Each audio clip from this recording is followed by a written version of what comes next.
Y aura-t-il élection en 2023? Le président de la CENI sera-t-il capable d'être indépendant des contingences politiques? Édition spéciale ce vendredi 11 février après le journal de 19h. Le président Denis Kadima répondra pour la première fois aux questions de l'heure.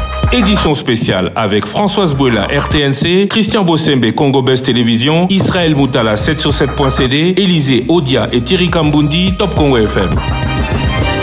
Top Congo FM 88.4, première radio d'information en République démocratique du Congo. Chers auditeurs, chers téléspectateurs, bonsoir et bienvenue à cette édition spéciale. On parle de la Commission électorale nationale indépendante. 22 octobre, nomination. 28 octobre, prise de fonction. Le bureau a été au complet le 13 janvier. À sa tête, le président s'appelle Denis Kadima. Il publie la feuille de route de la CENI le 3 février. Mais, question, la CENI sera-t-elle en mesure d'organiser les élections dans les délais constitutionnels? Son président, ici présent, sera-t-il capable d'être indépendant des contingences politiques? Pour interroger notre invité du jour, Israël Moutala de 7sur7.cd, Thierry Kambundi de Top Congo FM, Françoise Bouela de la RTNC, Élisée Odia Top Congo FM, ainsi que Christian Bossembe de Buzz Télévision. Merci à vous. Bonjour, Monsieur le Président. Bonjour.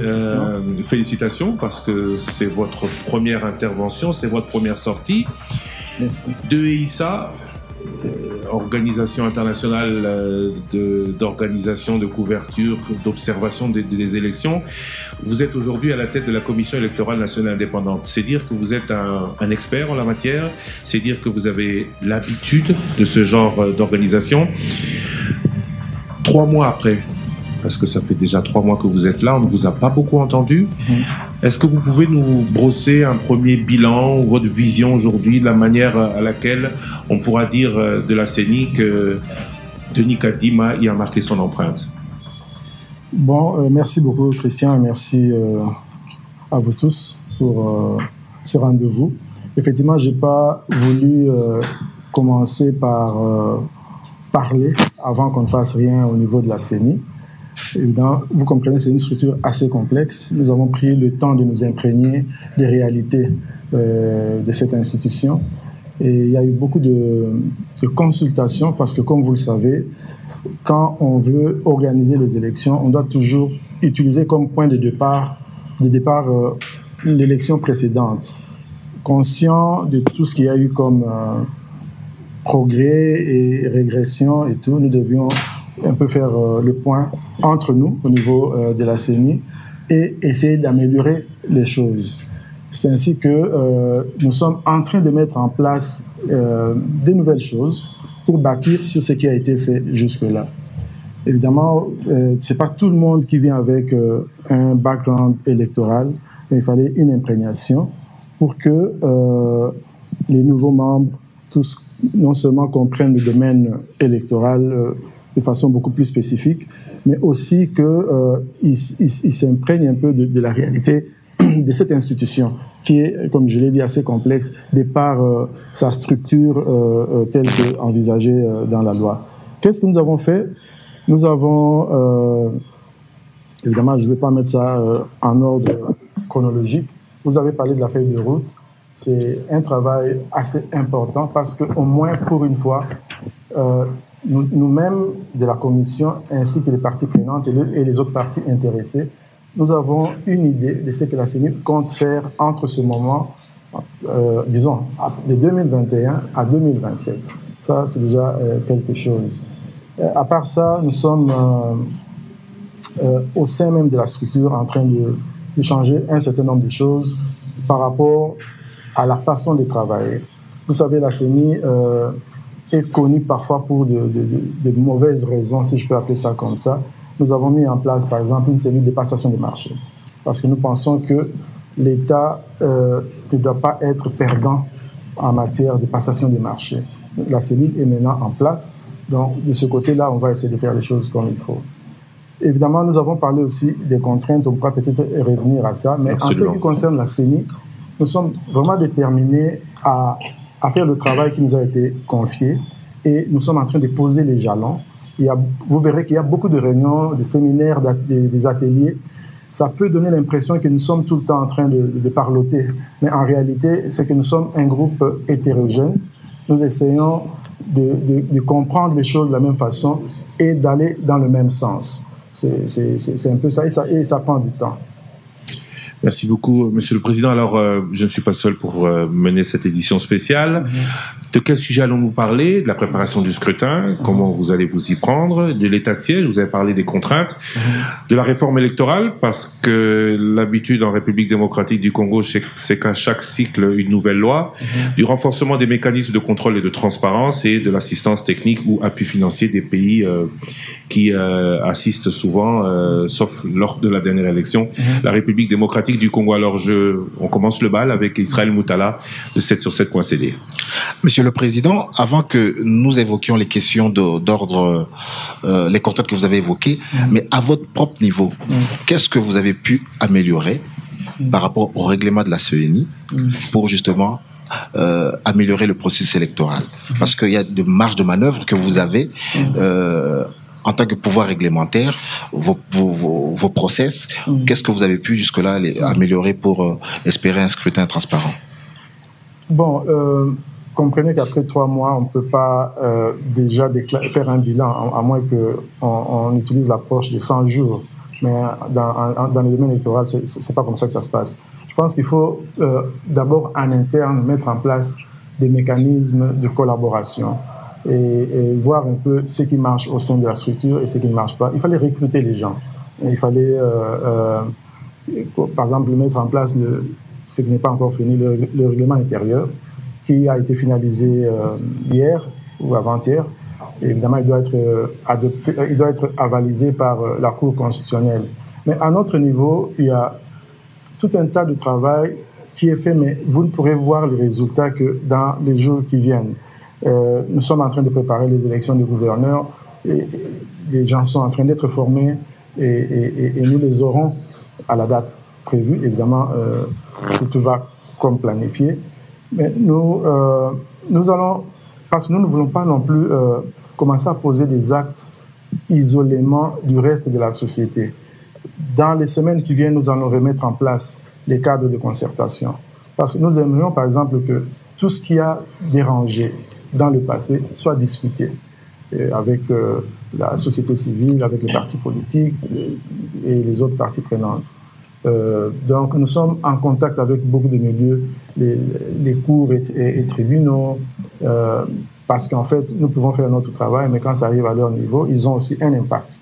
Donc il faut travailler avec toutes ces structures, le Parlement. Il fallait rencontrer le chef de l'État, le gouvernement, essayer d'expliquer tout cela. C'est pour essayer d'apaiser les parties prenantes, toutes les parties prenantes. Pas seulement apaiser, mais aussi que les gens comprennent qu'une commission électorale doit être réellement indépendante.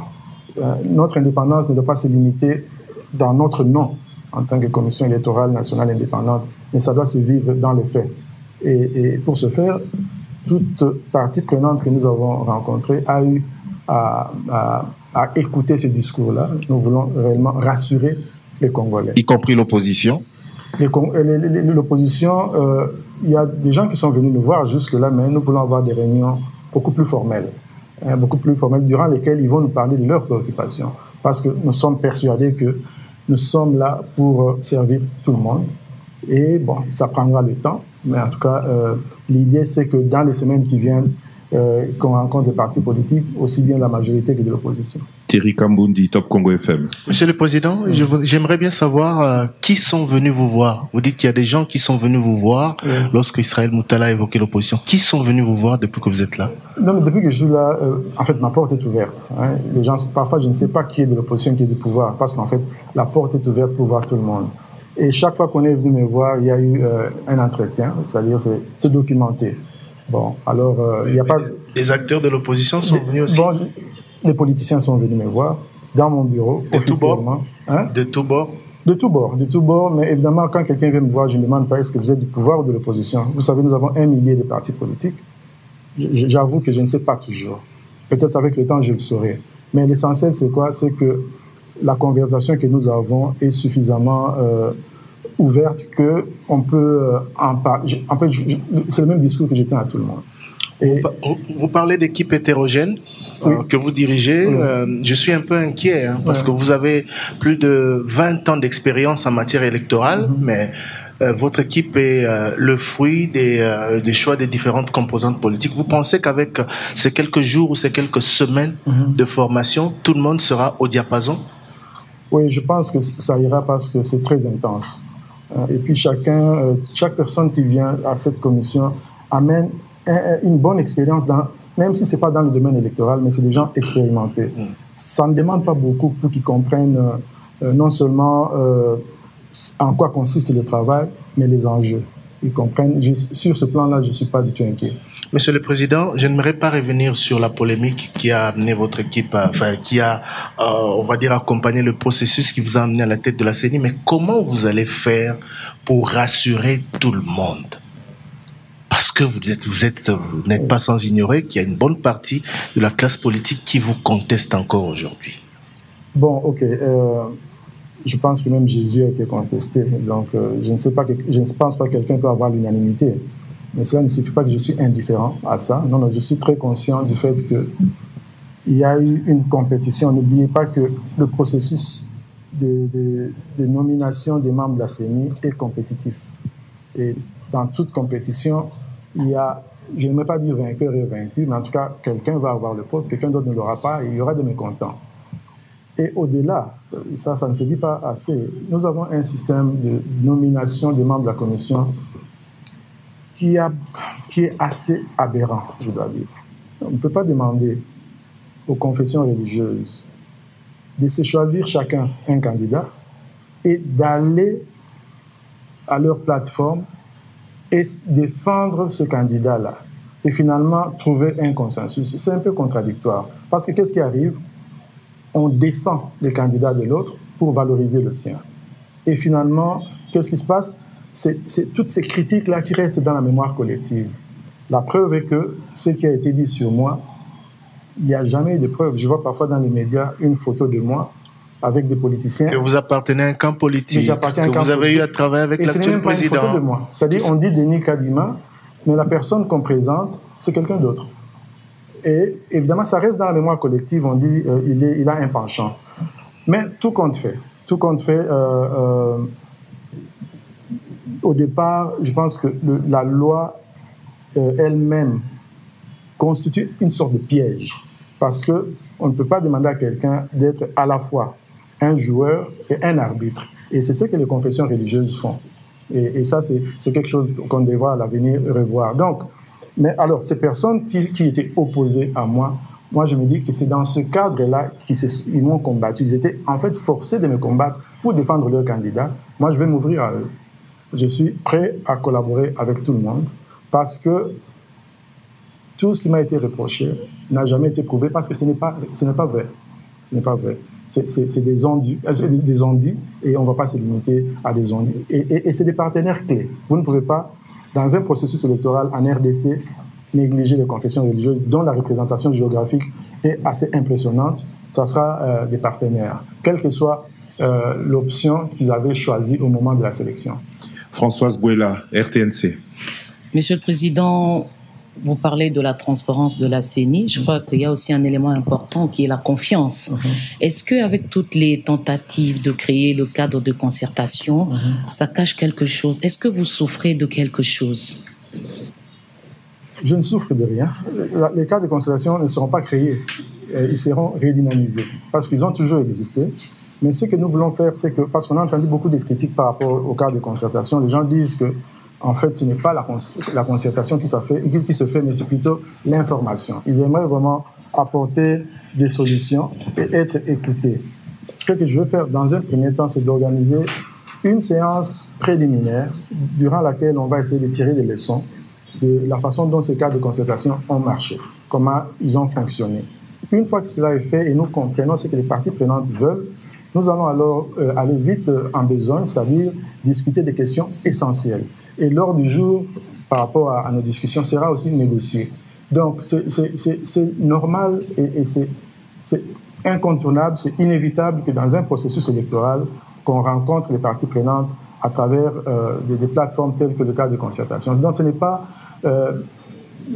ça ne devrait pas dénoter d'un certain malaise, mais c'est plutôt ce qu'il faut faire parce que ce sont les parties prenantes. La commission électorale ne peut pas gérer les élections et diriger tout le processus sans consulter des groupes qui comptent. Voilà, mais pour ne pas les citer, la composition de votre équipe a eu à diviser, notamment les confessions religieuses. Quand vous tenez à ce cadre de concertation, ça voudrait dire vous tendez la main à ceux qui ne vous portent pas et l'ont dit clairement. Et c'est naturel. Je ne peux pas collaborer qu'avec ceux qui m'ont appuyé. Je veux avoir tout le monde avec moi. Est-ce que vous êtes le même Denis Kadima, aujourd'hui président, et celui qui parlait des questions électorales du Congo peu avant? En tout cas, je n'ai pas encore changé. Je demeure le même. Peut-être que je changerai, mais pour le moment, je suis le même. Ça ne vous a pas enseigné ce que vous regardez de l'extérieur maintenant que vous êtes aux commandes? On apprend tous les jours. On apprend tous les jours. J'observe, j'écoute, je rencontre des gens. Et il n'y a pas que moi qui ai changé. Il y a aussi ceux qui me rejoignent, qui se rendent compte qu'il y a eu quand même une certaine précipitation dans le jugement qui a été porté sur ma personne. Beaucoup de gens me rejoignent. Je ne le dis pas avec orgueil, mais je dis c'est que quelque part j'ai convaincu. Élisée Odia, Top Congo FM. Vous avez tout à l'heure parlé du fait que vous vous basez sur ce qui était passé lors des précédents scrutins pour essayer de mieux faire. Comment vous comptez vous y prendre? Comment Denis Kadima compte nous donner les meilleures élections? D'abord, pour vous donner les meilleures élections au pays, évidemment, comme je l'ai dit, la tâche est collective. Mais ce que nous devons faire, c'est d'abord tirer les leçons du passé. On ne peut pas faire la même chose et penser obtenir un meilleur résultat. Mais il faut d'abord qu'on se réfère à tout ce qui a été porté comme critique contre les processus passés, depuis 2006, 2011 et 2018. Il faut être aussi en mesure d'identifier ce qui a été bien fait pour renforcer cela. Évidemment, j'ai parlé des consultations. Il faut parler aussi des bonnes pratiques électorales. Vous savez, dans le domaine électoral, ce n'est pas tout le temps qu'on invente la roue. Il y a des choses qui sont connues. Quand vous êtes dans le domaine électoral, il y a des choses qu'on doit nécessairement faire. Par exemple, j'ai parlé de consultations. Dans le domaine, par rapport au cadre juridique, par rapport au cadre opérationnel, toutes ces choses-là, là où les rapports des observateurs, là où on nous a dit que ça a été négatif, nous devons prendre conscience de cela et travailler en fonction de ça.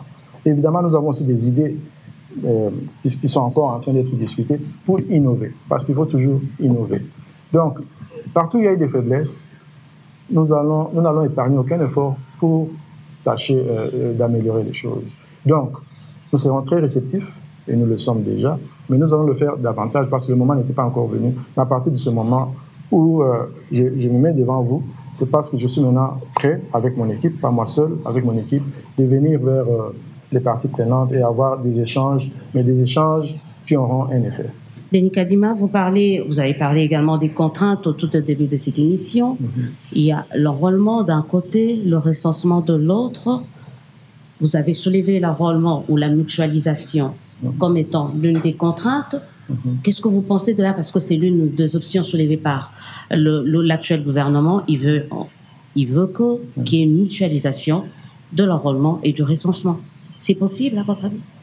Écoutez, quand ce processus a commencé, c'était bien avant que nous ne venions. C'est-à-dire, mon équipe n'était pas encore en place. Mais la dernière réunion qu'ils ont eue à ce propos, du moins la réunion technique, c'était au mois d'août de l'année passée. Il y a eu beaucoup de retard. Mais le principe lui-même de la mutualisation est un bon principe dans ce sens qu'il va permettre au pays, s'il aboutit, il va permettre au pays d'avoir, d'une part, un registre général de la population, et chaque citoyen aura sa carte d'identité, et d'autre part, nous aurons aussi un registre des électeurs, ainsi que les cartes d'électeurs. Donc, en principe, ça devait être bien. Mais le problème, pourquoi nous présentons cela comme une contrainte? Parce que c'est effectivement un risque. C'est un mécanisme qui implique au moins 5 à 6 ministères. D'abord la primature, le ministère de l'Intérieur, du plan, finances, budget, numérique, sans compter les agences comme le NIP, et l'Institut national de la statistique. Et les décisions sont prises avec une certaine lourdeur. Et quelque part, quand vous lisez la loi, quand vous regardez au cadre juridique de la mutualisation, vous sentez déjà que l'indépendance de la CENI est affectée parce que la prise de décision est collégiale et dans des domaines dans lesquels la CENI a l'exclusive compétence. Et sans compter même cette lourdeur, même dans la recherche du partenaire technique et tout ça, je dois dire que c'est un mécanisme bien que idéal, mais la façon dont ça se fait et le retard que nous avons accumulé et même le cadre juridique de ce mécanisme qui laisse beaucoup à désirer parce qu'affectant l'indépendance de la CENI pose problème. En ce moment, je vous parle, nous sommes au niveau de la commission en train de penser même à convoquer, pas convoquer, mais disons à réunir la plénière pour lever une option. À l'allure où vont les choses, si on lève l'option pour la mutualisation, on va tout droit vers un glissement. Si ça continue comme ça se passe maintenant, je ne peux pas garantir que nous allons respecter la feuille de route que nous avons présentée. Donc, non, la meilleure façon, c'est de séparer les deux opérations, le recensement d'un côté et l'enrôlement d'un autre. On peut séparer, mais il y a moyen de faire en sorte que ce que nous allons obtenir du recensement de la population soit utilisable dans le cadre du recensement de la population. Donc, c'est un problème de méthodologie. Il faut qu'on se mette d'accord sur une méthode et il ne faut pas que la méthode actuelle nous amène à perdre le contrôle de notre calendrier. Donc, nous devons nécessairement avoir les mains libres, mais maintenant nous sentons que c'est trop lourd et nous avons des soucis, mais ce n'est pas moi qui vais me prononcer seul. Il faudra que la plénière qui va se rencontrer incessamment puisse décider parce que nous devons changer les choses. Christian Bossembe, Buzz Télévision. Alors, Monsieur le Président, la question que se posent plusieurs Congolais, est-ce que la date de 2023, c'est un acquis pour les élections ou vous pensez qu'il y a une probabilité d'un report de façon claire, sans ambiguïté? Oui, je pense quelque chose que peut-être je n'ai pas bien expliqué lors de la présentation de la feuille de route, c'est que quand j'ai présenté les contraintes, elles ont été comprises comme des obstacles insurmontables. Ce n'était pas dans ce sens-là que l'équipe les a présentées. C'est en fait, par honnêteté intellectuelle, nous avons simplement reconnu qu'il y avait des risques. Appelons-les risques. On ne peut pas faire ce genre de projet sans faire une analyse des risques. C'est des risques réels qu'on ne peut pas nier. Mais quand il y a des risques, il faut toujours réfléchir aux stratégies de mitigation. Et je pense que c'est dans cette logique-là que nous sommes. Mais tout en disant à la population qu'il y a que nous sommes nombreux à cette tâche et chacun doit jouer sa partition. Mais sur une échelle de 1 à 10, vous pensez qu'on peut avoir les élections en 2023 à quelle hauteur? Non, moi en fait, ne pas avoir les élections en 2023, pour nous, ce n'est pas une option. Donc, on aura les élections en 2023. Mais que chacun fasse sa part et nous allons continuer à en parler pour que les gens prennent conscience. Okay. Donc, comprenez une chose, le report des élections, ou ce qu'on appelle dans notre pays le glissement, ce n'est pas une option qui est sur notre table. Ça ne fait même pas partie de notre vocabulaire. Tout à l'heure, vous avez parlé des contraintes. Je voudrais savoir, la fois passée, les processus passés, les non-lettrés, les aveugles, les handicapés, les personnes qui avaient des difficultés, soit de voir ou de lire, ont été roulés au bureau. En arrivant au bureau, ils votaient d'autres personnes. Qu'est-ce que vous avez prévu pour ces personnes-là, les vulnérables et tout le reste, et même les personnes qui vivent très loin de bureaux? Comment vous allez régler ce problème? La loi traite de cette question-là. Quand quelqu'un ne peut pas, un aveugle qui vient voter, la loi prévoit le mécanisme d'assistance à cette personne. Bien sûr, sur le plan opérationnel, on peut améliorer pourvu que le temps nous le permette. Il y a des mécanismes pour améliorer sur le plan technique. Mais au départ, nous sommes régis par la loi. Alors la question électorale n'est pas qu'une question nationale, c'est aussi une question internationale. Il y a d'autres, comme vous, qui étaient avant vous, ont été sanctionnés par la communauté internationale. qu'est-ce que vous allez faire pour ne pas tomber dans ces choses-là? Mais aussi la question de la machine à voter. Est-ce que vous l'avez élaguée ou on va rediscuter la question de la machine à voter? Bon, les raisons pour lesquelles la communauté internationale a sanctionné certains membres ne sont pas très bien connues de moi-même, mais je pense que si nous faisons notre travail dans la transparence, si nous faisons notre travail en préservant l'intégrité électorale, il n'y aura pas de problème. Je pense que ce qui est arrivé, c'était vraiment une exception, mais je ne pense pas que nous allons tomber dans ce type de piège, parce que notre intention, c'est de faire les choses le mieux possible. On est toujours dans le volet préparation du scrutin. Il y a une feuille de route. Elle n'est pas contraignante. À quand le calendrier électoral? Le calendrier sortira. En fait, déjà avec la feuille de route, vous avez l'essentiel. Parce que la feuille de route, en ce qui concerne les élections nationales, provinciales et même locales, ne va pas au-delà de 2023. Donc ça devrait rassurer. Oui, mais il n'y a aucune contrainte sur la feuille de route. On a évoqué notamment la mutualisation, identification, enrôlement, tout ça. Sans solution à tout cela, impossible de penser à l'élaboration d'un calendrier électoral. Alors, cette question de à quand le calendrier électoral sous-entend à quand tous ces problèmes réglés pour que l'on puisse enfin savoir de manière définitive, puisque le calendrier électoral est contraignant, quand nous irons réellement voter. Si nous vous donnions un calendrier électoral aujourd'hui, là, il faudra comprendre que nous sommes en train de vous tromper. On ne peut pas vous donner avec précision les dates, parce que ça, c'est que le calendrier comporte. La différence entre les deux, c'est que, la grande différence entre les deux, c'est que dans une feuille de route, vous avez des périodes. Mais dans un calendrier, vous avez des dates précises. Je ne peux pas vous dire aujourd'hui que les élections auront lieu le 31 décembre. Mais quand pourriez-vous nous dire?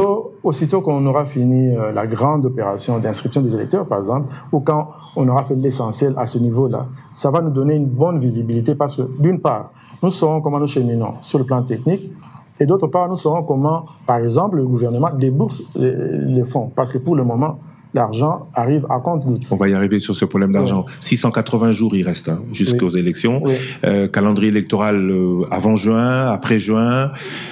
Ça sera... ne vous inquiétez pas beaucoup. Le calendrier, retenez une chose, le calendrier électoral n'est que la précision qu'on donne, la précision des dates qu'on donne à une feuille de route. La précision nécessaire pour nous, qui, en tout cas pour certains qui craignent. Calendrier électoral que vous ne pourrez aussi donner que lorsque vous serez sûr des fonds qui seront mis à votre disposition. Vous avez récemment, lors de la présentation, je crois, du bureau, parlé de contraintes financières. À la date d'aujourd'hui, est-ce que vous pouvez nous dire de manière claire ce que vous avez déjà, ce que vous pouvez faire déjà, ce que vous attendez, ce qu'on vous a promis? Je pense que vous étiez hier avec le Premier ministre. Quelles sont les promesses qui vous ont été faites à ce sujet? Ok, le Premier ministre, nous l'avons vu dans le cadre de la mutualisation, dont on n'a pas parlé de financement, mais il y a eu beaucoup de rencontres avec les ministères concernés en matière de financement. Je dois avouer qu'en ce moment, on n'a pas une clarté sans équivoque quant au mécanisme et au timing de financement. Par exemple, nous demandons qu'au moins on ait des transferts trimestriels, mais au moment où je vous parle, sur le plan des opérations, nous n'avons pas encore reçu un seul centime. On nous a parlé d'un transfert qui a été effectué hier, mais on nous l'a dit depuis un certain nombre de mois. Donc, ce que je veux dire, c'est qu'il n'y a pas vraiment de prédictabilité. Donc, nous sommes, et ça ne peut pas nous permettre d'arrêter un calendrier parce que on va faire on va spéculer, on ne veut pas faire de la spéculation. Mais tout compte fait, nous espérons, parce que nous avons parlé aux différentes autorités, qui vont comprendre les enjeux qu'il y a, parce que c'est une élection, ce n'est pas à traiter comme si c'était un projet, je ne sais pas, dans un domaine beaucoup plus prédictible, par exemple l'agriculture. Non, ici, il s'agit des élections, il faut qu'on ait l'argent à temps, Et c'est un projet qui ne se fait pas tout le temps. C'est une fois tous les 5 ans. Donc, nous comptons sur disons la responsabilité du gouvernement. La bonne foi. Oui, parce qu'il y a un autre facteur. Souvent, quand on ne reçoit pas l'argent, c'est parce qu'on se dit qu'il y a d'autres urgences. Mais si nous recevons l'argent en retard, cela va faire escalader le coût.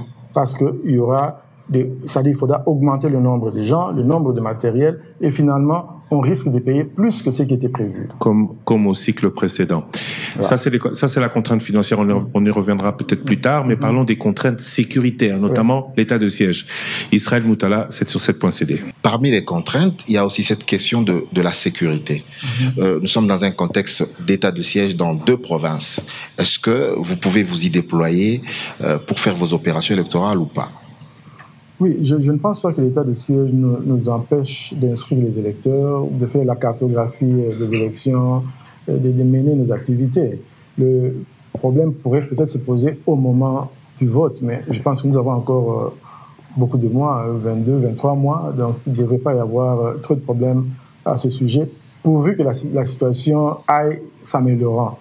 Et d'une façon générale, l'insécurité, oui, nous vivons avec l'insécurité à l'est du pays. Nous avons souligné cela comme une contrainte parce qu'il faut comprendre que c'en est une. On ne peut pas prétendre que là où il y a des groupes armés, nous irons avec notre matériel comme si on était en promenade. On devrait être prudent, on devrait avoir des forces de sécurité avec nous. C'est une contrainte que nous n'aurons pas, par exemple, à l'ouest du pays. Donc, quand nous l'avons souligné, c'est pas pour une fois de plus qu'on pense que nous sommes en train de dire qu'à cause de cela, on n'aura pas de... Sans préjuger de la loi, donc vous serez en mesure aussi dans ces zones-là d'afficher les résultats bureau par bureau. Nous allons le faire, mais comprenez que quand il y a insécurité, il faut d'autres moyens. Il faut davantage sécuriser le processus électoral et ça relève des autorités. Je parle de l'affichage des résultats bureau par bureau. Oui. Est-ce que vous serez en mesure cette fois-ci de donner aux Congolais les résultats bureau par bureau, parce que c'est un point sur lequel qui a fâché beaucoup des parties prenantes lors des élections passées? Non, absolument. Absolument. Les élections, nous devons nécessairement, il y va de la traçabilité même des résultats. Nous allons présenter les résultats bureau de vote par bureau de vote. Sur cette question aussi, parce que vous n'avez pas répondu, toujours dans cette question des élections, est-ce que la machine à voter sera-t-elle maintenue ou pas dans ce format? Parce que vous avez fait un audit du matériel. D'abord, l'audit a donné quoi? Est-ce que vous allez maintenir la machine à voter? Oui, l'audit, ou disons ce que nous appelons l'état de lieu, un état de lieu logistique, n'a pas encore eu lieu parce que nous n'avons pas de financement pour le faire, parce qu'il faut le faire à travers tout le pays. Mais c'est parmi les opérations que nous allons faire en premier lieu. Alors, en ce qui concerne la machine à voter est reconnue dans la loi actuelle, c'est-à-dire le vote électronique est reconnu. Maintenant, est-ce qu'on va maintenir l'usage de cette machine ou non? Ça, maintenant, ça relève on n'a pas de réforme électorale, donc il y aura des discussions. Si le Parlement décide qu'on utilise, qu'on change la loi par rapport au vote électronique, nous allons nous y soumettre. Mais sinon, dans nos préparations, nous faisons des préparations en tenant compte du cadre juridique actuel. Donc nous n'avons rien changé à notre niveau. Et si quelque chose change, c'est-à-dire si une réforme intervient, nous allons aussi devoir adapter nos plans et notre calendrier. Justement, c'est pour ça qu'on a dit que la feuille de route est Vous avez besoin de cette loi à la session de mars. Dépasser la session de mars, il y aura des implications sur le calendrier électoral. Donc la balle est dans le camp du Parlement. Mais vous, en tant que conseiller du gouvernement, vous préférez qu'on garde la loi électorale à l'état actuel, ou il y a des choses qu'il faut nécessairement modifier, s'il y en a lesquelles? La CENI est conseillère du gouvernement, mais nous ne sommes pas les initiateurs de changement des lois. Les lois sont portées soit par un député, et on appelle ça proposition de loi, et si c'est un membre du gouvernement, c'est un projet de loi. Et nous pouvons commenter sur ce qui est à la table des autorités. Mais nous-mêmes, de notre propre chef, nous ne pouvons conseiller que quand nous sommes consultés ou quand nous pensons qu'il y a quelque chose qui peut améliorer le processus. Mais nous n'avons pas l'initiative des réformes. Réforme électorale, nous y sommes. Vous avez dit que l'état de siège ne devrait pas, sauf dans les zones de guerre, être une contrainte sécuritaire réelle pour l'organisation des élections. Alors justement, parlons de cette réforme électorale. Israël Moutala a déjà posé les questions. À chaque cycle, l'habitude a été en République démocratique du Congo de changer la loi. Avec Thierry Kamboundi, qui va poser les prochaines questions, je voudrais que l'on aborde désormais ce sujet. Qu'est-ce qui doit être changé? Que reprocher à l'actuel texte, s'il y a changement, il doit y avoir. Et donc, parlons maintenant réforme électorale. Christian Bossembe, Buzz TV. La question sur la loi. Il y a ceux qui pensent que la CENI ne devrait pas exister dans une république parce que tout simplement, c'est une institution qui déjà est née politiquement et donc c'est pas possible. Qu'est-ce que vous répondez à ceux qui pensent qu'il faudrait plutôt remettre les questions électorales au ministère de l'Intérieur, au département électoral? Qu'est-ce que vous pensez? Bon, j'ai constaté, il y en a qui disent ça, mais cette façon de voir les choses, c'est aussi la vie de Christian Bossembe. Chaque fois que je l'ai suivi, il fait la promotion du ministère de l'Intérieur. Oui. Mais, comprenez une chose, dans un pays comme le nôtre, où l'administration publique n'est pas nécessairement perçue comme indépendante du gouvernement du jour, remettre les élections au ministère de l'Intérieur pourrait même aggraver la situation. Imaginez, tel qu'on est là, si on remettait les choses au ministère de l'Intérieur, en dehors des questions de capacité et tout, est-ce que vous pensez que politiquement, tout le monde va accepter? C'est pas évident. Mais si le pays levait une telle option, on peut le faire. Mais vous, en tant qu'expert, parce que vous avez 20 ans d'expérience, plus de 20 ans d'expérience. Les autres pays, il y en a qui sont déjà en train de faire ça. En tant qu'expert, je vous dirais que la tendance générale en Afrique et dans les pays qui montent sur le plan de la gouvernance démocratique, c'est d'avoir des commissions électorales indépendantes.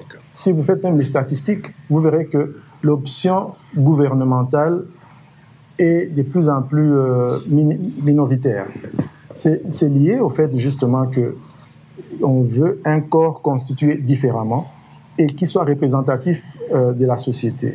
Parce que quand vous donnez un ministère, ça signifie que c'est contrôlé par une majorité gouvernementale. Et là, il faut vous attendre à ce qu'il y ait des hésitations de la part de ceux qui sont dans l'opposition.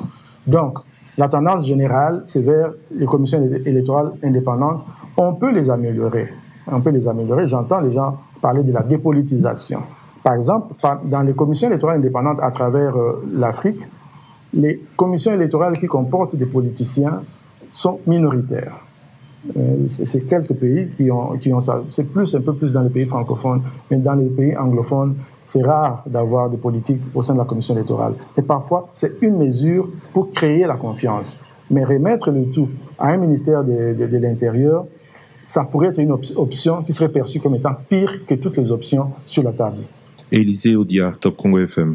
Toujours par rapport à la réforme de la loi électorale, le deuxième tour pour les élections présidentielles, ça peut être une bonne chose. On peut envisager cela. Qu'est-ce que vous en pensez? Bon, ici, c'est pas à moi de juger si c'est une bonne chose ou pas. Ça, c'est à vous, les électeurs, les médias, à prendre position. Nous, on prendra ce qu'on nous donne dans la loi. Par rapport à l'organisation et le timing, si aujourd'hui on lève l'option dans la prochaine loi électorale de revenir sur un second tour pour les présidentielles, est-ce que ça vous posera un problème? Bon, dans la mesure où nous avons fixé les élections pour une période qui comporte le mois de décembre 2023, ça c'est le seul tour. Si on ajoute un deuxième tour, évidemment, nous allons légèrement basculer. Donc, ceux qui préparent déjà la prochaine loi doivent écarter cette hypothèse, sinon c'est consacrer un glissement, un report. Pas nécessairement, tout peut se négocier. Parce que dans un pays, on ne change pas seulement les lois de façon unilatérale. Si la classe politique, évidemment, avec la contribution de la société civile, pense qu'il nous faut impérativement un deuxième tour, ça sera à eux de discuter. Donc vous serez en mesure d'organiser les élections, même en cas d'un deuxième tour? En 2023 En 2023, dans le délai, même en cas de deuxième tour? Non, je pense que ça va mettre une forte pression sur nous, parce que ça signifie que nous devrons tout avancer. Sachez qu'il y a des aspects pour lesquels nous sommes déjà en retard. l'inscription des électeurs, si vous regardez notre calendrier électoral, vous allez voir que nous avons commencé aussitôt à arriver, en octobre. Et ça va aller jusqu'en juin 2023. Nous sommes déjà en retard, nous devons accélérer les choses. Et si on ajoute une activité si c'était une activité à effectuer, à mettre en place durant les 2 ans qui viennent, oui. Mais si ça déborde, naturellement, tout déborde. Françoise Brula, RTNC. Denis Kadima, je parle à l'expert en matière électorale. Christian l'a dit, vous avez trouvé, il y a une loi électorale, vous en tant qu'expert, qu'est-ce que vous reprochez à cette loi? Vous êtes conseiller du gouvernement, qu'est-ce qui cette loi, la loi actuelle, a contribué à quoi, notamment à ce que nous avons vécu aujourd'hui? Bon, j'ai commenté plutôt par rapport à la loi organique sur le portant fonctionnement de la CENI. Je n'aimerais pas parler ici en tant qu'expert et donner mes avis personnels sur ce que je pense être bon ou pas. Parce que maintenant, je suis président de la CENI. Mais ça peut donner de la lumière à ceux qui se cherchent. Mais là, je vais faire ça dans un cadre technique. Je ne veux pas le faire sur un plateau de la radio ou de la télévision. Donc, vous n'êtes pas responsable vous ne prendrez que ce qu'on vous donnera et si ça ne marche pas, la faute, c'est pas... Je donnerai des conseils sur l'ensemble, mais quand on veut donner conseil à quelqu'un, on ne le fait pas en public. Vous ne le faites pas en public, mais vous savez que ça contribuait à discréditer quelque part. C'est pour ça que... Donc, vous pouvez être libre de le dire aujourd'hui parce qu'on tire les leçons. Non, en fait, tout est sur la place publique. Lisez, il y a même, je vais à la fin de l'émission vous envoyer même par email ou par WhatsApp une étude que j'ai faite pour le compte du PNUD sur ce qui doit changer. Je l'ai faite quand j'étais à EISA.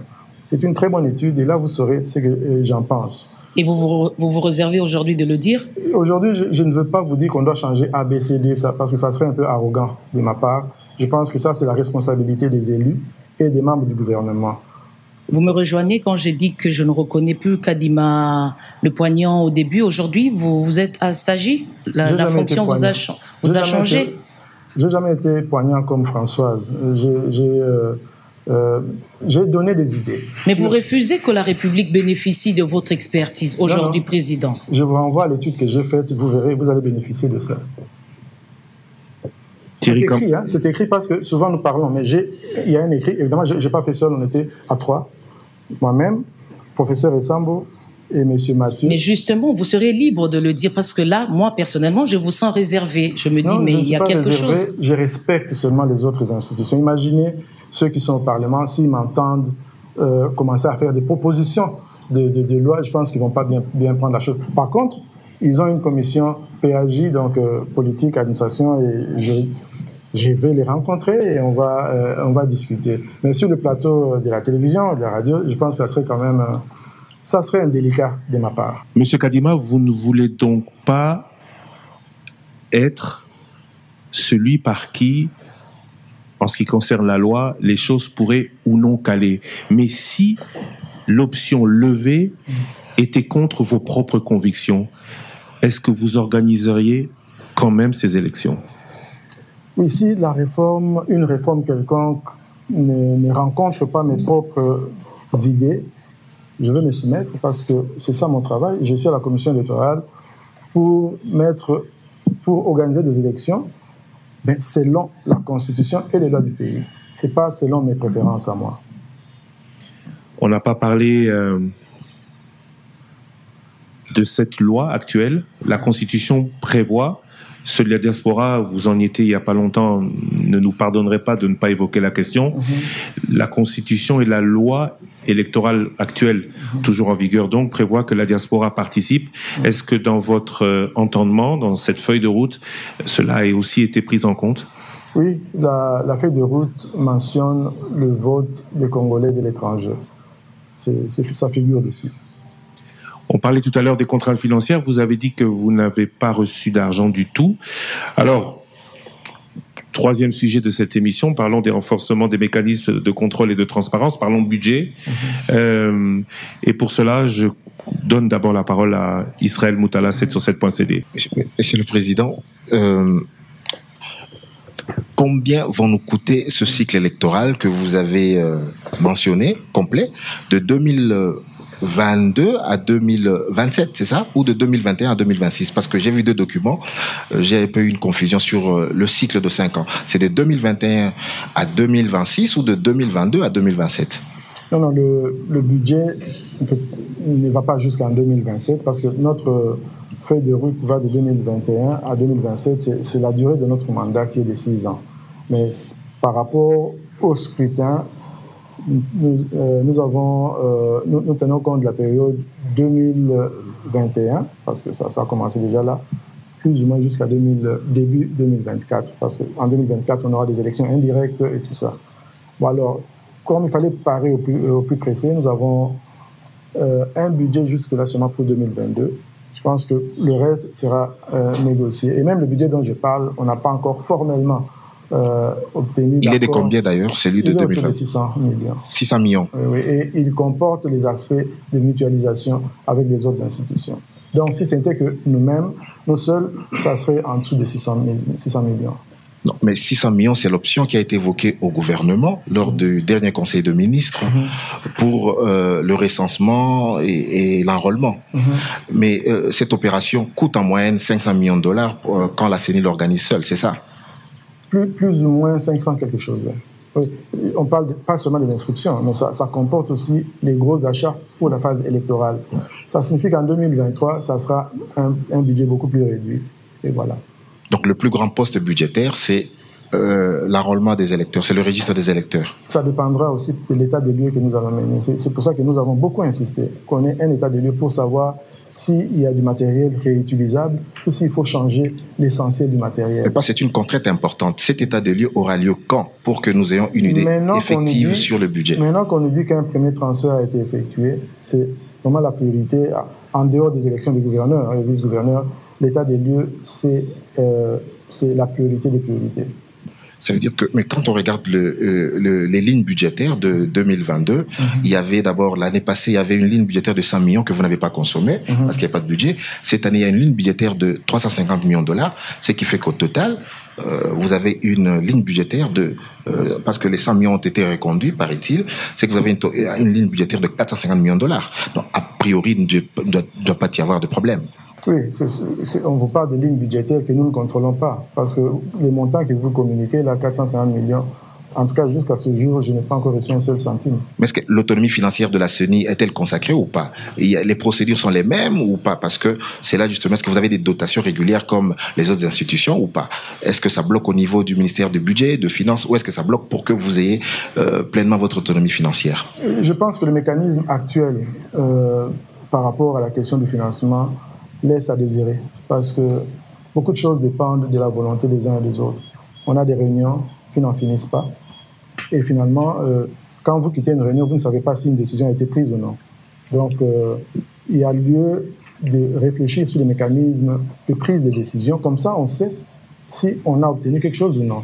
Donc, je dois dire que nous sommes assez embêtés par ça. Mais est-ce que vos interlocuteurs se rendent compte de la charge politique de votre mission, de savoir que vous pilotez un processus sensible et que par rapport à ça, justement, les décaissements doivent suivre, parce que le moindre retard aura des répercussions peut-être graves sur le processus électoral, sur la stabilité du pays. Est-ce qu'ils se rendent compte de la gravité de leurs actes? On peut les juger que sur base des actes qu'ils posent. Si on recevait les fonds à un rythme beaucoup plus soutenu, on dirait qu'ils se rendent compte des enjeux. Mais en tout cas, pour le moment, ce n'est pas l'impression que nous avons, parce que les négociations traînent, et les résultats, c'est très peu. Thierry Kambundi, Top Congo FM. Monsieur le Président, de manière claire et directe, si aujourd'hui votre calendrier ou vos prévisions ne sont pas respectées et que les élections ne se tiennent pas dans le délai constitutionnel, la responsabilité revient au gouvernement de la République. Le gouvernement serait l'un des responsables majeurs d'un retard, parce que nous ne sommes pas un service générateur de revenus. Nous sommes une institution qui utilise une dotation gouvernementale pour mettre en place le projet des élections. L'un des responsables et l'autre, ce serait qui? Le gouvernement.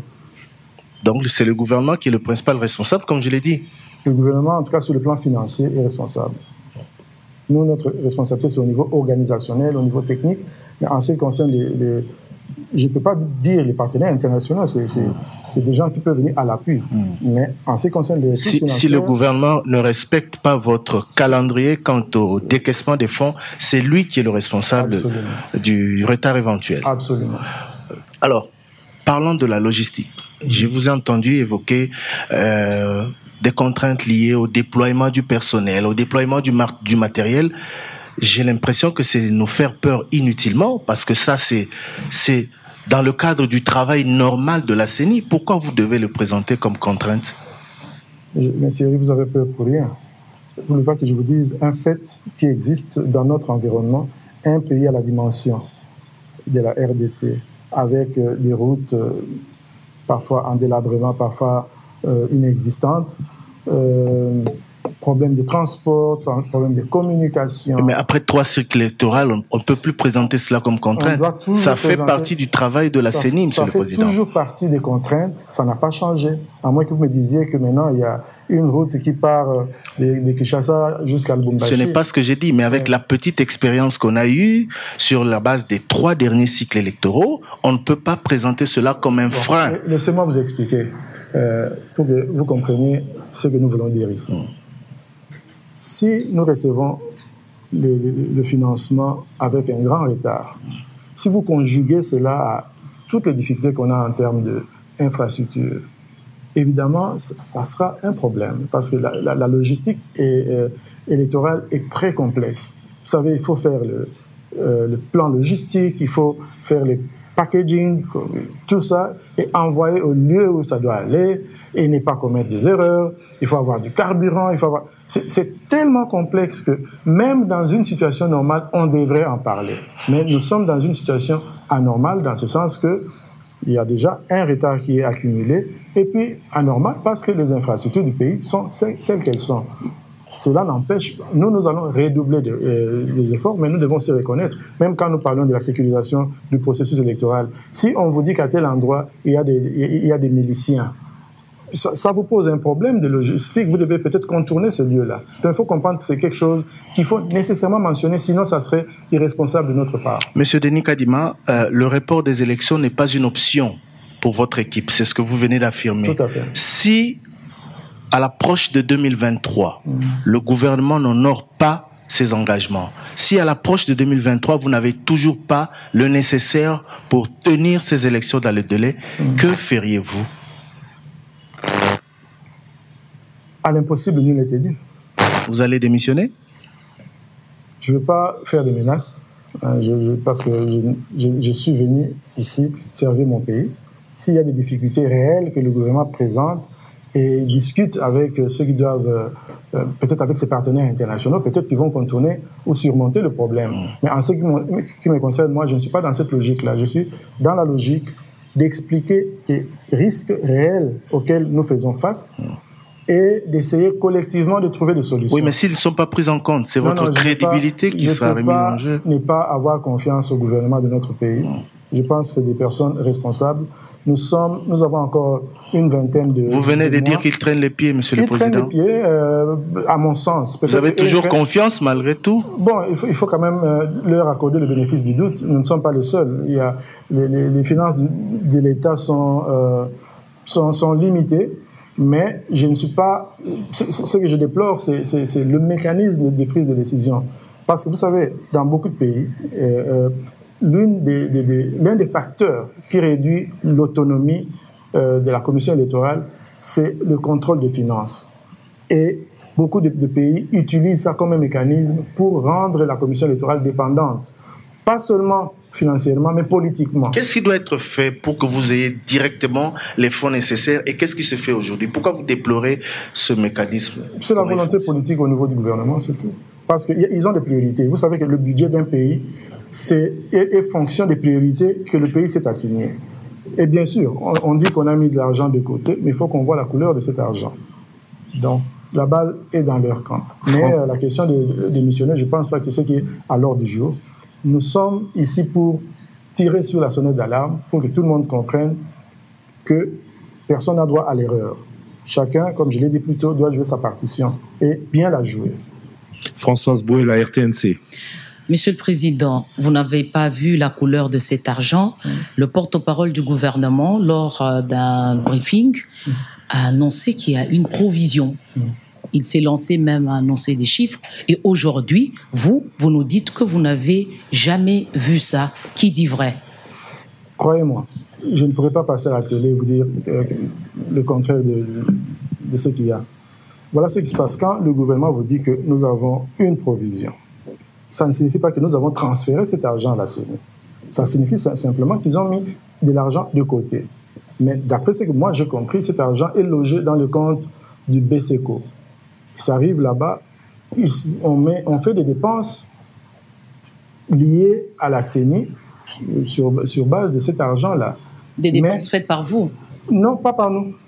Les dépenses sont faites, on nous transfère ce qui peut être des salaires, des choses comme ça. Mais moi, ce que je suis en train de dire, c'est que les opérations, parce que nous avons plusieurs types de budgets. Il y a le budget des investissements, le budget des rémunérations, il y a le budget des opérations, etc. En ce qui concerne le budget des opérations, j'ai zéro. J'ai zéro à ce jour, à moins que le compte ait été crédité pendant que je suis ici avec vous.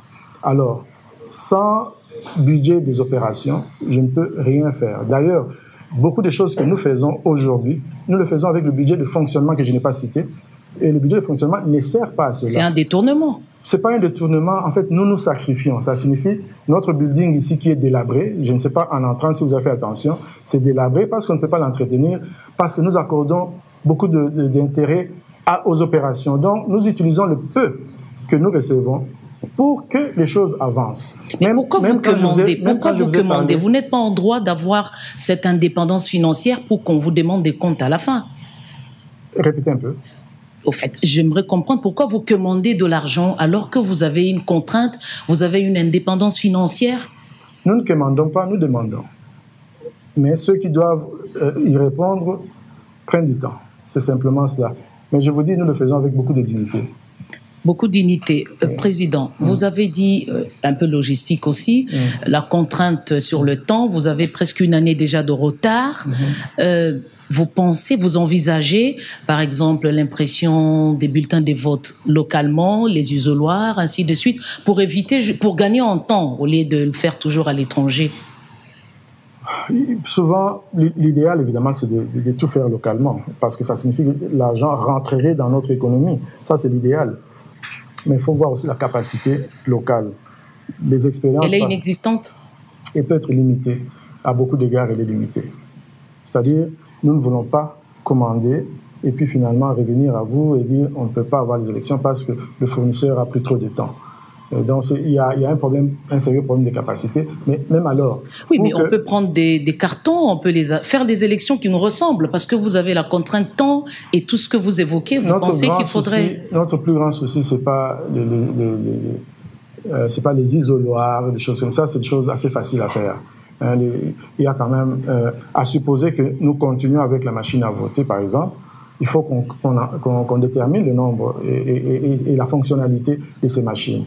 Et si nous devons commander, je ne pense pas qu'il y ait une compagnie en RDC qui puisse produire ce genre de machines. Après 3 cycles électoraux? Non, ce n'est pas un problème de cycle électoral. Maintenant, c'est un problème de niveau technologique du pays. Le pays n'est pas encore à ce niveau-là. Et ce n'est pas seulement le vote. Même l'inscription des électeurs, nous cherchons un partenaire technique. Là aussi, j'en profite pour dire que pendant que nous cherchons un partenaire technique pour nous aider dans le cadre avec les kits électoraux et tout, dans le cadre de la mutualisation, il y a cet aspect aussi. À un certain moment, on ne sait même plus qui dirige cet aspect-là. Et c'est l'un des points d'achoppement entre nous et les membres du gouvernement qui font partie de cette histoire de mutualisation. Une dernière question, Christian. Les élections qui nous ont donné les institutions actuelles ont été financées, selon les dires, totalement par le gouvernement congolais. Aujourd'hui, avec le tableau que vous dressez, on peut envisager aller chercher de l'argent de gauche à droite par les partenaires, ce qui engagerait la souveraineté des élections au Congo. Vous êtes prêts? L'idéal, c'est que le gouvernement finance à 100% nos élections. Est-ce qu'ils peuvent le faire? Il faut leur poser la question. Moi, je ne peux pas y répondre. C'est l'assistant technique ou appui financier. Prochain sujet, mais pour la logistique, avec vous, on continue, et les finances avec vous, Elisée Odia. Les finances, juste rebondir, on dit dans la ventilation. dans le budget. 600 millions de dollars, il n'y a pas un apport des partenaires techniques et financiers. C'est entièrement c'est que le gouvernement doit vous donner ou il y a... Non, le budget ne détermine pas qui amène ça. Nous avons un budget. Si le gouvernement dit que moi je vais couvrir 70%, le reste, on devra le chercher ailleurs. Vous n'avez pas encore parlé de tout ça avec le gouvernement. Vous ne savez pas à quelle hauteur le gouvernement... Nous ne savons pas à quelle hauteur. C'est pour ça que je vous dis que les discussions ont lieu, mais des choses importantes comme un engagement de la part du gouvernement, nous attendons encore. Et ça ne devait pas être le cas. Parce que si le gouvernement aujourd'hui nous dit nous couvrons 70%, nous allons chercher les 30% ailleurs. Ça peut se faire même en collaboration avec le gouvernement. On appelle les partenaires internationaux et on en discute.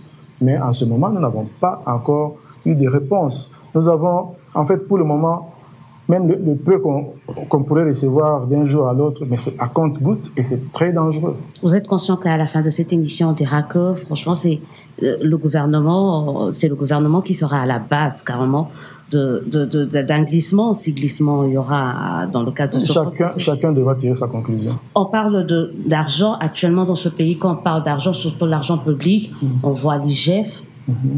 Oui. Est-ce que vous serez prête à ce que l'inspection générale de finances puisse venir pas co-gérer, mais avoir une équipe ici, comme c'est le cas dans certaines entreprises publiques ici? Si c'est de sa compétence, qu'ils fassent leur Au regard de la loi, vous êtes là, vous venez de terminer le texte réglementaire, mais au regard de la loi de la CENI, vous pensez qu'il serait opportun ou c'est important que... Au regard de la loi, nous sommes redevables à l'égard du Parlement, l'Assemblée nationale précisément, et puis la Cour de compte, je pense, si je me trompe, la Cour de compte peut jouer un rôle dans ce sens-là.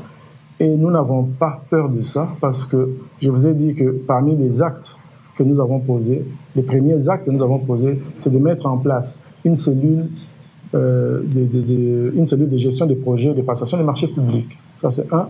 Nous avons mis en place une équipe, disons, une unité de gestion interne, un peu une sorte d'audit interne.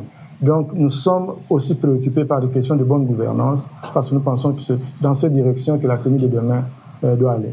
Très rapidement, peut-être ma dernière question, c'est par rapport à la femme et à la sensibilisation pour booster. On parle du budget sensibilisation. Comment vous comptez booster la représentativité de la femme déjà dans les prochaines élections, mais également la participation de la femme? On est, certes, elles sont nombreuses, mais elles participent pas assez. Au niveau de la CENI, qu'est-ce qui est prévu? Est-ce qu'il y a un budget là? Au niveau de la CENI, nous sommes en train de finaliser notre plan par rapport justement à la représentation de la femme, parce que je dois avouer que nous ne sommes pas un modèle dans ce domaine. Nous avons 12 directeurs, tous sont des hommes. On les a trouvés, bon, ils sont là. Et là où nous avions une marge de manœuvre, nous avons nommé ce qu'on appelle secrétaire exécutif national adjoint, c'est une dame.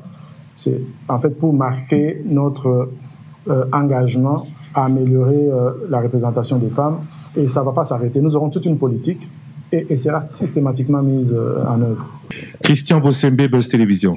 Monsieur le Président, vous avez parlé tout à l'heure d'un rapport que vous avez, disons, d'un travail que vous avez fait avec le professeur Essambo. J'ai eu le temps de le lire, dans lequel rapport l'on parle de beaucoup de matériel était jeté dans le fleuve, perdu dans le fleuve avec la vague et toutes les contraintes climatiques et tout le reste. Est-ce que vous avez prévu dans le budget, soit avoir des bateaux, des hélicoptères, pour finalement amener les bulletins, amener les dispositifs à bon port, tout en vous rappelant qu'il n'y a pas longtemps, dans le processus passé, toute une cargaison avait pris feu, finalement. Il y a un bâtiment avait pris feu, beaucoup d'ordinateurs étaient brûlés et c'était perdu. Qu'est-ce que vous avez finalement, qu'est-ce que vous faites? Est-ce qu'il y avait un budget pour ça? Est-ce qu'il y a quelque chose est prévu pour préparer à ce que ces choses n'arrivent pas? Mais aussi, toujours dans la même logique, est-ce que vous avez une sécurité finalement en termes de la nouvelle technologie pour que vous ne soyez pas attaqué par les hackers et par tous les autres pirates et tout le reste? Merci de la question, mais tout ce que nous sommes en train de faire, c'est ça. C'est-à-dire, nous mettons en place des plans et des procédures et tous ces mécanismes-là. Évidemment, un accident est vite arrivé, on ne peut pas le contrôler. On ne peut pas toujours le contrôler, ça peut arriver. Mais c'est prévisible quand vous utilisez des pirogues, que tout le monde connaît. On utilise des pirogues parce qu'il y a des endroits où, si vous devez attendre un autre moyen, il ne viendra pas. Nous utilisons les motos, les vélos, même à pied on le fait. Donc tous les moyens sont utilisés. Mais bien entendu, un plan logistique ne peut être mis en œuvre que si vous le commencez à temps. Évidemment, vous tenez compte d'un certain nombre d'aléas. C'est-à-dire, nous sommes conscients de ces difficultés-là. Il y a un plan et nous nous mettons au travail. Et puis, avec le plan de réchange, au cas où les choses ne marchaient pas dans un sens ou dans l'autre. Monsieur le Président, pouvez-vous dire aux Congolais, depuis 2006, les chiffres du budget? 2006, c'était le processus avec combien? Et c'est en 2011, en 2018, mais aussi en 2023. Le budget, en tout cas, qu'on a toujours eu, de façon claire, en tout cas. Je ne pourrais pas vous donner des chiffres de mémoire. Mais pour ça, pour ce processus, dans l'ensemble? Parce qu'on n'a pas encore fait un budget d'ensemble. On a fait un budget pour parer au plus pressé, comme on dirait. C'est-à-dire, on a un budget pour 2022. Qui vous contrôle dans le marché public? En fait, le marché public est régi. Il y a la direction générale de contrôle du marché public. Si. Il y a l'autorité de régulation du marché public. Et quand nous devons poser des actes, c'est avec eux que nous travaillons. Très bien. Pour parler assistance technique ou appui financier des partenaires, vous avez dit pas encore de pourcentage établi par le gouvernement, mais si quelqu'un doit chercher l'argent, c'est lui ou c'est vous? C'est une approche mixte, parce que je prends déjà des contacts avec les partenaires internationaux. D'ailleurs, ils me posent la même question, quels sont vos besoins? Mais nous avons préféré donner la primeur à notre gouvernement pour qu'eux viennent seulement boucher les déficits. Mais nous espérons donc pouvoir finaliser ces discussions avec le gouvernement pour qu'eux aussi puissent savoir ce que nous attendons d'eux. En termes d'assistance technique, puisqu'on parle finance, certains partenaires seraient prêts à pallier les carences actuelles financières du gouvernement. Est-ce que c'est aussi une piste au cas où?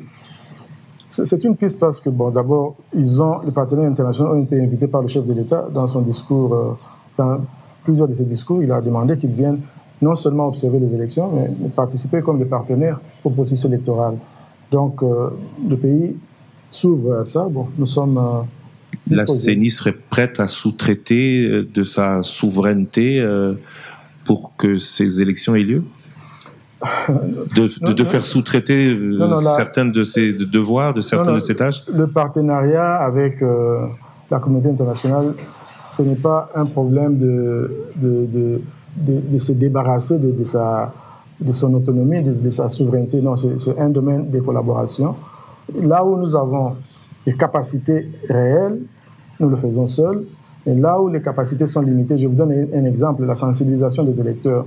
Vous étiez électeur, je parie, en 2018. Beaucoup de gens découvraient la machine à voter le jour même des scrutins parce que la sensibilisation n'avait pas été bien faite.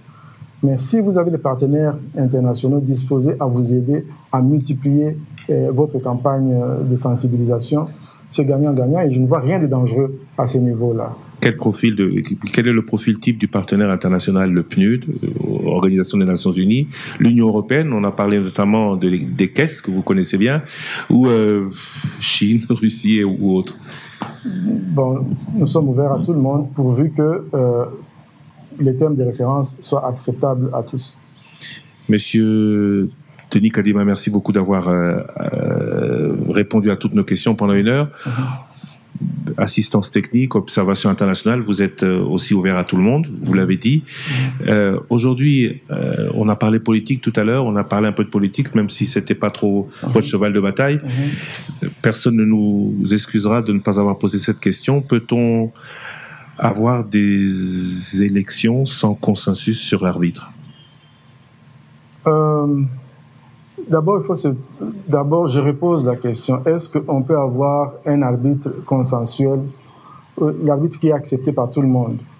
Cela ne s'est pas fait au premier cycle électoral, ni au deuxième, et même pas à celui-ci. La différence, en fait, vous avez l'impression que nous sommes rejetés, c'est parce que la sélection de 2021 a été publique, c'était dans les médias. Avant, ça se passait un peu en catimini et vous apprenez que tel est nommé ou tel a été choisi. Mais quant à nous, l'échec de 2020 a fait que tout le monde ait les yeux braqués sur 2021. Mais le consensus n'a jamais été le cas dans ce pays, donc ne soyez pas étonnés. Cependant, nous, en tant qu'organisateurs des élections, nous ne cessons de nous le dire, parmi les 15 membres, nous le disons tout le temps, que nous devons crédibiliser la CENI, nous devons rassurer ceux qui ne sont pas convaincus que nous serons au milieu, que nous allons fédérer toutes les forces politiques du pays, nous allons être au milieu, à équidistance de tous ces partenaires. Et nous serons jugés à l'œuvre. Je vous dis, nous serons jugés à l'œuvre parce que nous ne comptons pas travailler pour un seul groupe ou un groupe, un cartel de groupes. Non, non, nous allons travailler avec tout le monde pourvu, justement, que tout le monde soit réceptif à notre message. Mais nous n'épargnerons aucun effort de voir tout le monde, y compris les leaders de l'opposition. On va les rencontrer et on va établir des relations de travail. Et évidemment, majorité, opposition, société civile, confession religieuse, toutes, on sera ouvert à ça, parce que nous sommes persuadés que le processus électoral n'est pas une affaire de la CENI seule. C'est une affaire de toute la nation et nous voulons l'accompagnement de tous. Merci beaucoup. Alors, tout cela, c'était du français. Batumusu Subayo Kaka Mwandinga Oyote. Alors, pour ça, Mlako Sambuisa Yote, pour Ngai, Ifonati Kamaloba Batumusu, Totangi, Christian Bossembe et Thierry Kambundi Nabasusu, peut-être en Swahili aussi, en Chiloba ou en Kikongo, puisque j'ai entendu que vous parlez un peu de chacune de ces langues. Natiki Malobapa, Christian Bossembe. Président, Mutuna, Congolais, Mituna, est-ce qu'il y a solo élection en 2023? Est-ce qu'il y a solo déjà tout ce qui s'y a et c'est to banza, to kanisa qui est causal, ou bien ça déjà certitude qui est causal? Yami balé mo ndeko lo sakona tunaki, ezali bato bazana poto balanda biso pe mo kuna ba pe na posa ba ba soki na ma ponomi oyo bango pe ba kozala concerné. To pezaka ali solo et komina nous solo penzate. Biso na kati ya CENI to sala manso otokoki ko sala po batu nyonso ba participer na élection même ba congolais libanda to lingi ezako tuna na feuille de route na biso moi mukanda wana to komaki otoche ba activité nyonso to sala to chepe bandeko na biso o baza na étranger po bango pe ba participer na élection. Alors élection est-ce que au sala mato au sala maté et ko sala parce que biso nous sala na biso ngwana ce que sala maté ça signifie que échouer dans le biso, quelles que soient les raisons. Donc, na makanisi na biso na kati ya CENI, tozali même pas considérer que report ou bien glissement est que ça la maté. Bon, on a dit que si vous allez siko, pour nous battre d'ailleurs quand c'est que vous allez bailler battre on de kucha, ou tout le baraba kiné libiso ko kiné là. Si kayon nous allez wana, et là connu comme ça biso ba congolais pour nani to ko ndima que yo ko pesa biso ma ponomi ya malamu. Ba utala musala na za usala musala na usala les amsa moko ya na luka batu nyonso to puta na bango to solola na yo o bango balingi na o baboy parce que biloko mingi pe batu balingi te to ko kana bango mais je pense que ba ko juger biso kaka na o tozo sala parce que jusque là batu balobi ma mingi na kombo na biso to lo bakate po to lingi ba division et les kamingi te mais va observer biso. Déjà, on a plus exemple mouké. Soit elle a feuille de route na biso, to tche makama observation, il y a processus. To bandi ango banda sikoy. To lobite ke batu baya kaka na 2023 na souka te. To bi baya déjà sikoy ba banda. Donc to kopé ça ba autorisation, ba accréditation ne ba benga ango na ba média na ba confession dans la société civile. Et donc, observateur, na témoin à parti politique, bako banda déjà sikoyo. Ça, c'est une façon, il y a créer confiance, va comprendre que eloko ya ko bomba ma eozali susute. Donc, va juger biso na owana, wana ezaka exemple, mais makamuza mingi otozo sala, ba cadre de concertation to fungola ngoli susu, comme ça, to sololi. Président, na beaucoup se penza, olobi batu balobaki mingi pona yo, mais à occasion lobate, oya ndenge nini, oza candidat à pouvoir te, osala na régime te, osala na président actuel te. Justement, nous sommes na izaka ndenge na lobaki, ndenge processus ya kopona président à CENI ou bien membre à CENI ils a processus moko ils a compétitif donc ils ali yo yena oya yo mutu mususu yena oya ye sikoyo yo bandi ko tombola oya yo ye azokitisa oya yo suka batu bakokanisa ke o bozolo bawana po bomatisa bokitisa mutu eza solo ou bien batu bakoyeba te ba présenteur politique to yebi ba présenteur politique balobi par exemple mona na mwinda te mais na butu to yebi ke les 6 ya koto na les 2 ya koto bazana ngambo to na ngambo to yebi makambo ndeza yangwana na droit balobaka soki ofundi mutu na likambo il faut la sa preuve. Pour ce preuve ezalité et aux ngana lobi kambo yo lobi msusu preuve ezali to sala na bango te oyebite donc na candidature na yo en indépendant les 6 wana ba soutenir yo ti obimi oui te wana zali kaka wana zaki ba 6 wana zali ngoya nzambe pour ba 6 wana bobo santé que na 2020 ba pona ki msusu mais en 2021 j'ai eu le temps ya recevoir na bango bamoni mikanda nanga bamoni ba CV nanga na boy ko belela mingi mais soko tangi CV nanga o comprendre que ils ont quand même na moi d'accord misolo à l'élection budget zali boni ozui déjà boni na minute budget il y a opération pour tobo sanate élection ça dans le budget il y a opération nan tozu ata le meilleur mon côté. Donc faut il y a gouvernement na minute au gouvernement a payé le roté ce qui élection salamité en 2023 faut il naie seni a sala ka activité o côte sarambongo te biso activité na biso nde ezala tozwi mbongo epa gouvernement tosali misala so gouvernement ape cité yo moko ko conclure donc faut il naie ozobanga le bango poani lo baka ka faut il naie so ka pe cité élection salamité donc faut il naie te faut il naie teri oza journaliste maeli mingi kasi na lika phrase wana bima na nini na yo to sa philosophie te eza pragmatisme na monono na tuni motuna yom to pesa yano so ki a pe cité faut ya nani élection salamité ça signifie que apécité. Merci beaucoup. Merci beaucoup Totondi Bino Botondi. Question Souka. Yasuka. Question courte, réponse courte.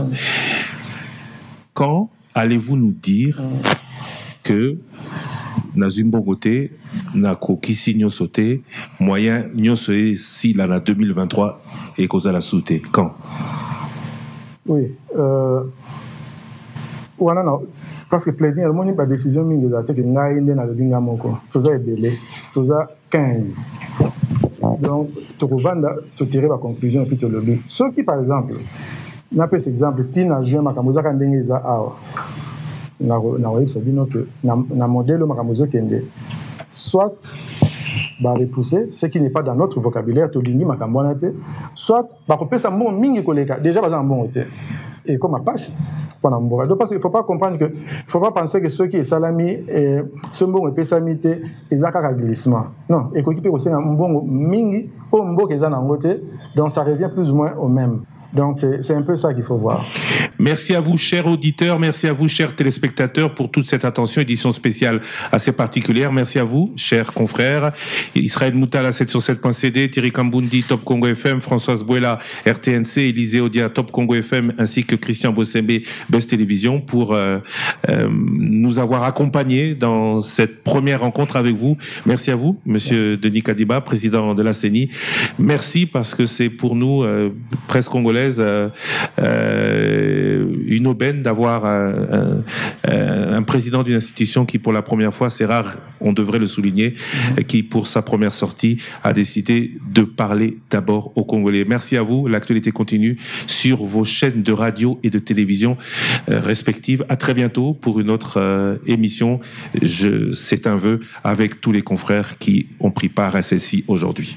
Top Congo FM 88.4, première radio d'information en République démocratique du Congo.